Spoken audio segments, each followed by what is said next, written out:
Esta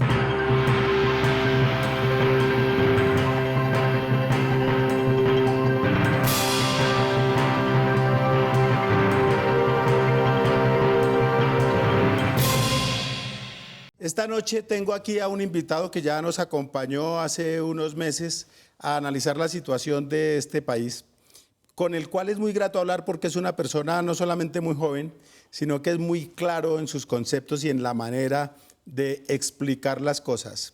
Les estoy hablando del politólogo de la Universidad Nacional, Ariel Ávila, quien tiene un vasto conocimiento de lo que está pasando con el proceso de paz y obviamente aquí en el país. Ariel, buenas noches. Buenas noches, Vlado, y muy amable por su invitación, como siempre un gusto. Bueno, Ariel, se nos vino la paz encima. Se nos vino la paz encima y pasaron tres cosas. Uno, no nos preparamos. Esto va a ser a la colombiana el posconflicto, asando y comiendo, va a ser construyendo sobre la marcha. Prácticamente no hay nada diseñado de institucionalidad. Dos, hay alguna gente que todavía no cree en esto y no se ha dado cuenta el cambio que esto va a significar. Verbo y gracia al Centro Democrático, que sigue defendiendo los viejos ganaderos y terratenientes que se quedaron con la tierra de los campesinos.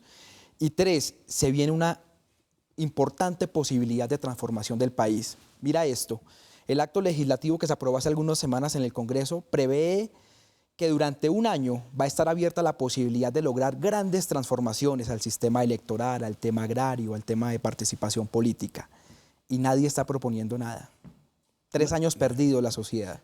Nadie, ni la Alianza Verde, que ha estado tan comprometida con el proceso, ni los liberales, ni el partido de la U, todos los de la Unidad Nacional y los que apoyan el proceso, ¿se quedaron dormidos en los laureles? Con discursos, se quedaron con discursos y ahora usted encuentra algunos congresistas que quieren, por ejemplo, reducir el régimen de inhabilidades e incompatibilidades para beneficiarse de ellos, pero reformas serias hasta el momento no hay. No hay una cosa estructural. Nada estructural. Fíjate una cosa, llevamos un año en el orejón intentando resocializar 25 familias por el tema de cultivos de coca. ¿Dónde queda el orejón? En Antioquia. Y no hemos podido, con 25 familias. ¿Qué será cuando sean las 250.000 familias que viven de la coca? En ese aspecto, ¿usted cree que, o cree no, nos está diciendo que como se dice coloquialmente, nos cogieron con la guardia abajo y vamos a tener que improvisar todo? Sí, fíjate este ejemplo, Vlado. En Nariño van a haber 2 zonas transitorias veredales de ubicación, una en Tumaco y otra en Policarpa. Todos los demás municipios, Barbacoas, El Chargo, La Tola, Magui, Payán, están llenos de coca y de minería y las FARC están ahí regulando eso. En 2 meses, las FARC se van a ir de todos esos municipios, para Tumaco y para Policarpa. Y todo ese espacio va a quedar vacío. Usted se imagina los Úsuga, el ELN, masacrándose por ese territorio para lograr la salida del narcotráfico y la minería. Y no tenemos preparado un modelo de seguridad rural. Esa es la gran tragedia de esto, que mucha gente no creyó que esto se diera. Y durante mucho tiempo nosotros llamamos la atención que esto se iba a firmar. Y no nos preparamos ahora a improvisar. Yo creo que usted tiene razón cuando dice que no nos preparamos, claro que tiene toda la razón, pero con el tema de del pesimismo, de la desconfianza de la gente, era hasta cierto punto comprensible porque pues, las FARC llevan medio siglo haciendo de las suyas. Sin embargo, algunos que hemos creído en el proceso de paz y tal, que pensamos que el gobierno se durmió en el tema de la pedagogía para la paz y tal. Pero yo hoy viendo las cosas como están, creo que hace 6 meses o hace un año la gente no le hubiera creído nada al gobierno porque no les creía a las FARC. Creo que desde el 23 de junio, como lo han mostrado las encuestas, Esto cambió. la credibilidad, la percepción de la gente ha aumentado frente a las FARC. Entonces yo creo que ahora esa pedagogía, obviamente hay que meterle el acelerador a fondo, pero esa pedagogía puede ser más efectiva en este momento, ¿no cree? Yo creo que sí, pero aquí pasan 2 cosas, Vlado. Mire este ejemplo. Mucha gente en las ciudades cree que las zonas veredales transitorias son como pequeños caguanes, como los de Pastrana. Y la base social de las FARC creen que son cárceles a cielo abierto. No son ni una cosa ni la otra. Pero estamos a 3 o 4 meses del plebiscito. La pregunta es, ¿cómo lograr desmontar a lado y lado esos mitos y esas falsedades. Otro ejemplo para que te des cuenta de esto. Se dice que el acuerdo de paz se está negociando por debajo de la mesa y a escondidas de los colombianos. Están públicos hace 1 año y medio, casi 2 años. Que nadie lo lee y que la gente demuestre su ignorancia no leyendo es otra cosa. Pero nadie sabe ni siquiera dónde están publicados. Entonces un poco lo que hay es que esto ya no se resuelve con cuñas televisivas ni radiales. La estrategia tiene que ser mucho más a fondo, porque lo cierto es que muchas mentiras y falsedades sobre el proceso de paz la gente las da como cierta. Hay gente que me pregunta a mí en los aeropuertos o en la calle que si Santos es de izquierda. Sí. O para figurarte, o sea, que así como yo soy astronauta. Uno no sabe, claro, o sea, uno no sabe si reírse o ponerse a llorar, pero hay mucho mito sobre esto. En ese sentido, el expresidente Uribe ha sido muy efectivo, muy eficaz en desinformar, porque él se ha encargado de decir que le entregamos el país al castrochavismo, que entre otras cosas ya ni existe. Ni se sabe qué significa. Ni se sabe eso. qué significa, pero a la gente eso le suena y le suena bonito, le suena bien y lo repite como lorito sin...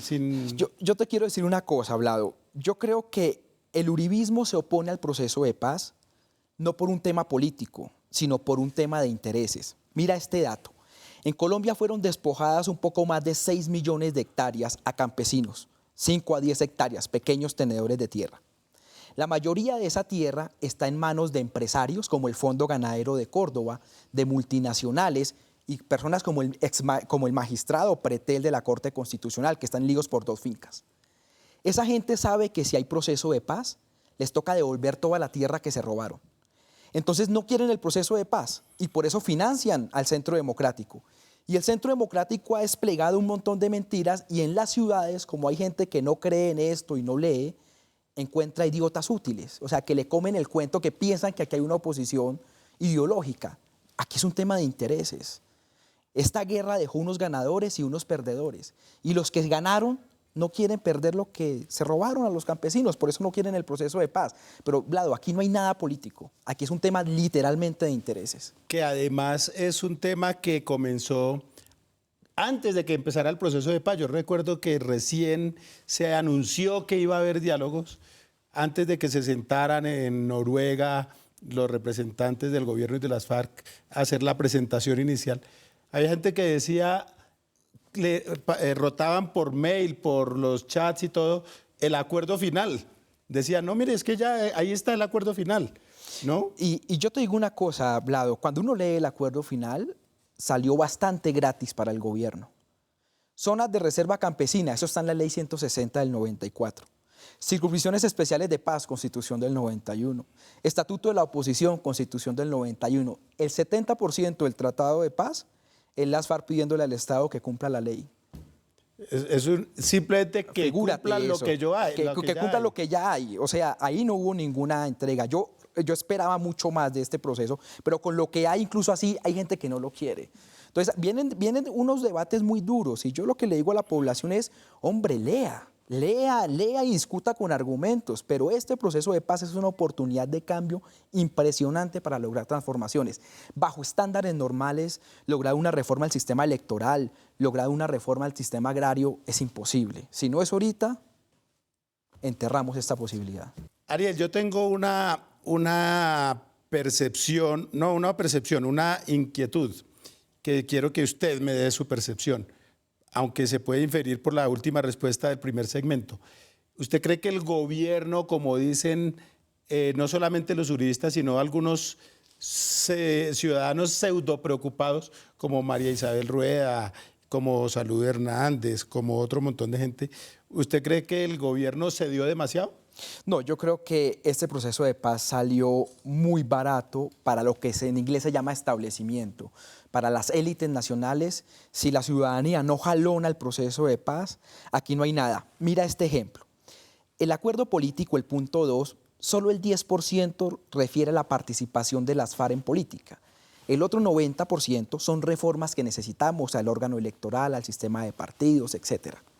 Entonces, lo que básicamente quiere ahorita los congresistas, el Partido Cambio Radical, el Partido de la U, es que no pase nada, que no acabemos con esa mafia del Consejo Nacional Electoral, que no acabemos con esa corrupción de la registraduría, sino que todo siga igual y solo que los de las FARC puedan participar en un partido político ya, pero que todo siga igual. Eso es lo que ellos quieren. Yo aspiro a que la ciudadanía haga una movilización grande y que logremos unas transformaciones en esto. Yo creo que el proceso de paz es una oportunidad, pero a hoy esto salió muy barato para el gobierno nacional. Además, ¿cómo hacerle entender a la gente que se opone al proceso si llevábamos no sé cuántos años diciendo, pidiendo, exigiendo que la guerrilla cambie las balas por votos, ¿no? Que cambien los fusiles por la política y no quieren que las FARC hagan política? Este proceso de paz, y esto toca decirlo ya sin anestesia, está hecho para que las FARC participen en política. Obviamente. Y los vamos a ver haciendo política, que yo creo que además es lo necesario. Y los vamos a ver en el Senado de la República con cupos directos. Y esto por 3 razones. Mira, 1, las FARC intentaron participar en política en los años 80 y 90 con la Unión Patriótica. 4.000 líderes los masacraron. Iván Márquez... Líderes y de base. Y de base. Iván Márquez era representante de la Cámara por el Caquetá. Le tocó salir corriendo para el monte con esa matazón que había. Hay que restituirles eso. 2, mira, este país no dice nada porque el 70% del Congreso está elegido con mermelada, con billones de pesos. No dice nada porque los liberales y conservadores se repartieron el poder 50-50 durante el Frente Nacional y ahora se molestan por unas cuantas curules a Senado. O sea, es una miseria, digamos, que no se acepta.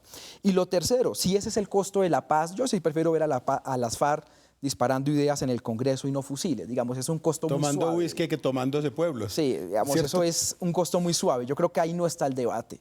El debate está, sobre todo, es en cuáles son los tipos de reforma que requiere este país. En el reciente referendo que hubo en Gran Bretaña, leía yo en el periódico The Guardian una columna, un análisis muy interesante donde concluían que lo que pasó con el referendo fue la pugna entre una mentira simple y una verdad compleja, ¿no? La mentira simple era decir, salgámonos de la Unión Europea, y la verdad compleja era explicar los beneficios de permanecer en la Unión Europea. Estamos ante el mismo hecho. ¿No es cierto? Estamos ante el mismo hecho. Fíjese esto, el Centro Democrático del expresidente Uribe dice, paz sin impunidad. Este proceso de paz va a traer mucha justicia, mucha más justicia que lo que fue el acuerdo con los paramilitares. Fíjate esto, si usted dice la verdad en la Jurisdicción Especial para la Paz, tiene hasta 5 años de restricción a la libertad. Si dice parcialmente la verdad, 8 años de cárcel. Y si no dice la verdad, 20 años de cárcel. Se va a crear un tribunal. Cada tribunal, el tribunal tiene 4 salas y cada sala se compone de 5 magistrados, 3 nacionales y 2 internacionales. O sea, aquí va a haber mucha justicia. Pero el cuento en la calle es que aquí no va a haber justicia. Lo que uno le dice a la sociedad, no va a haber es cárcel, pero justicia no es sinónimo de cárcel. Si usted colabora, tiene restricción a la libertad, si no colabora, va para la cárcel. Entonces, ese es el tema. Además, unas verdades falsas, como decir que va a haber impunidad, pero ya cuando uno explica que hay una jurisdicción, un tribunal, la gente no... Que además no es una de las varias concesiones, se puede decir, de las FARC, porque ellos al comienzo decían que ni un día de restricción a su libertad, ni juicio ni nada, ni entrega de armas, ni aceptar la Constitución Nacional, y todo lo han aceptado. Sí, todo, digamos, lo han aceptado y además eso ha ido con el tiempo dándose, pero sí, el tema de la pedagogía, hay unas mentiras que ya son verdad en la sociedad colombiana muy difíciles de desmontar. Y usted tiene además, hombre, un presidente que ha metido mucho la pata, que es que si no anda con teleprompter no funciona, y eso es muy difícil así. Tú tienes a un Humberto de la Calle que únicamente va al Club del Comercio a dar charlas, o a Sergio Jaramillo que va a Harvard o a Yale, pero nadie va a los municipios. Hasta ahora Santos fue al Retorno la semana pasada, pero ¿quién va a Tumaco? ¿Quién va a Barbacoas? ¿Quién va a Toribío? Allá es donde hay que hacer eso. Les toca ir a ustedes, a los politólogos. Le toca hacer gestores de paz, le toca ir a las universidades, porque lo cierto es que esto no ha tenido una estrategia de pedagogía. Y usted, hablando de las universidades, ¿cómo se está viviendo en las universidades este proceso? ¿Cómo lo ven sobre todo los estudiantes? ¿Cómo lo perciben? En ciencias sociales hay como una discusión alrededor de lo que va a significar el posconflicto, pero en general hay mucha apatía en las universidades, no se entiende muy bien cómo abordar el posconflicto, no se entiende muy bien qué hacer. Mira, por ejemplo, esto. Aquí va a haber poca plata porque el precio del petróleo está mal, etcétera. Entonces, va a haber inversión en los municipios más afectados por la guerra, pero poca inversión. Hay que escoger, dentro de lo mucho que hay que hacer, 3 o 4 obras. ¿Cómo se prioriza eso, Vlado? Eso tendría que decirlo las universidades. Por ejemplo, si tú vas a Tibú, que la Universidad de Pamplona nos diga, o la UIS de Santander, mira, Tibú necesita esto y lo más importante es esto. Entonces, yo creo que las universidades se han demorado mucho en entrar a esta discusión. ¿En qué medida me pregunto, en qué medida esta apatía de los estudiantes se debe al hecho de que ellos, siendo tan jóvenes, no han conocido las consecuencias o los tentáculos de la guerra? Porque la guerra es una cosa por allá en el campo, aquí no falta comida, aquí no falta luz, aquí no falta agua, aquí hay, mientras tengan internet y con qué chatear, a los pelados de la universidad todo les vale huevo, hablando vulgarmente, ¿no? ¿En qué medida esa falta de conciencia se debe a esa urbanicolización, por llamarla de alguna manera, en que viven estos muchachos? Mira, esa es la gran tragedia o la gran ventaja de la guerra en Colombia, que los sectores urbanos no han vivido la guerra. Digamos, aquí hubo lo del Nogal, pero aquí no ha habido combates a campo abierto, ni campos minados en Bogotá. En Cali pasó lo de los diputados, una tragedia, pero no hay campo. Entonces,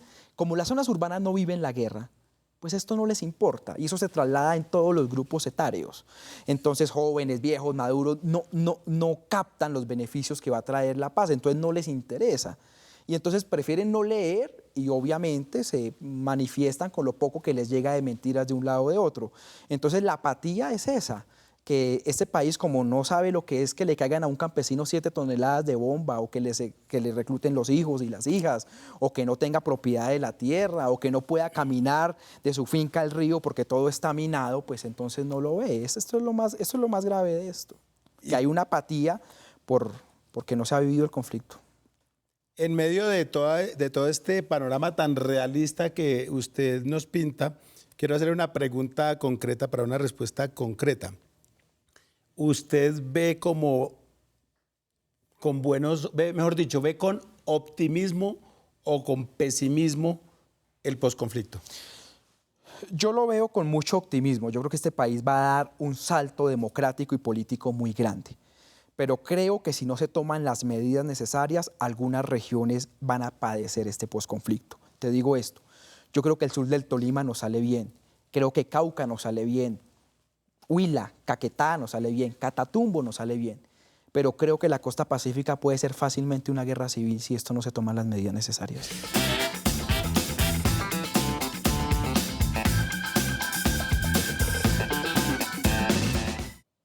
¿Metro o bicicleta? No, yo creo que metro. ¿Cine o teatro? Cine. ¿Frijoles o lentejas? No, lentejas, claro. ¿Peñalosa o Mocus? Uy, Peñalosa. ¿Solo o acompañado? Acompañado. ¿Chat o teléfono? Chat. ¿Beatles o Rolling Stones? Rolling Stones. ¿Mermelada o mantequilla? Mantequilla. ¿Extranjeras o colombianas? Colombianas. ¿Racional o espiritual? Racional. ¿Cómplice de su papá o de su mamá? De mi mamá. ¿Arriba o abajo? No, arriba siempre. ¿Café o chocolate? Café. ¿Radio o televisión? Radio. ¿Amigos o amigas? Amigas. ¿Novela o cuento? No, cuento. ¿Rubias o morenas? Morenas. ¿Drama o comedia? Comedia. ¿Navarro o Petro? Petro. ¿Tierra fría o tierra caliente? Tierra fría. ¿Diálogo o guerra? Diálogo. ¿El tiempo o el espectador? El espectador. ¿Con luz o sin luz? Con luz. Claro. ¿Obregón o Botero? Obregón. ¿Hablar o escribir? Hablar.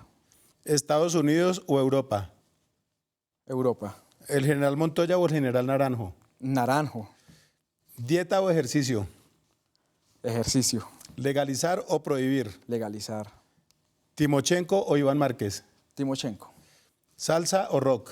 Rock. ¿Uribe o Santos? Santos. Esto ha sido en blanco y negro con Ariel Ávila.